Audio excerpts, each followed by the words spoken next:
नमस्कार, बहुत बहुत स्वागत है आपका ई रेडियो इंडिया में। आज हमने देखा ज्ञान महोत्सव शिक्षा से आत्मनिर्भर भारत, ये जो कार्यक्रम था इसका आयोजन किया गया। हमारे साथ मौजूद हैं शिक्षक जो मैम कार्यक्रम के आयोजक भी थी। मैम आप अपना परिचय देंगे और कार्यक्रम के बारे में विस्तार से बताएंगे। नमस्कार, मेरा नाम डॉक्टर अंजू मेहरोत्रा, मैं कालका ग्रुप ऑफ इंस्टीट्यूशन से हूँ।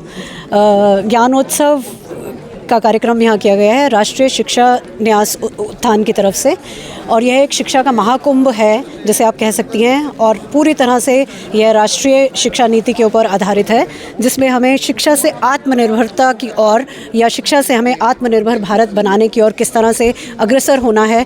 इसमें पूरे देश से अलग अलग राज्यों से विभिन्न लोग यहाँ पर उपस्थित हुए हैं। बहुत सारी यूनिवर्सिटीज़ से यहाँ हमारे कुलपति आए हैं और बहुत सारे प्रोफेसर्स और टीचर्स और पेरेंट्स, यहाँ बहुत लोगों ने अपनी उपस्थिति यहाँ दर्ज की है।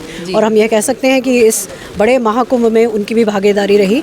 हम सुबह से राष्ट्रीय शिक्षा नीति के बारे में भिन्न उसके डायमेंशंस के बारे में डिस्कस कर रहे हैं, और हमने बहुत सारी ऐसी नीति कह सकते हैं विस्तार से उनके ऊपर चर्चा की। अतुल कोठारी जी के नेतृत्व में यह पूरा कार्यक्रम आयोजित किया गया है, जिसमें सभी की अहम भूमिका रही है। हम कहेंगे कि न्यास के जो कार्यकर्ता हैं बहुत मेहनत से दिन रात उन्होंने कार्य करके इस कार्यक्रम को सफल बनाने में बहुत मैम इस तरीके के कार्यक्रम की कितनी आवश्यकता है जो स्टूडेंट टीचर के बीच एक माध्यम का काम करते हैं, अभिभावक के बीच। तो बिल्कुल, बहुत अच्छा प्रश्न आपने किया, क्योंकि राष्ट्रीय शिक्षा नीति ज़रूर आ गई है, लेकिन इसकी अवेयरनेस जो है वो करवानी बहुत ज़रूरी है।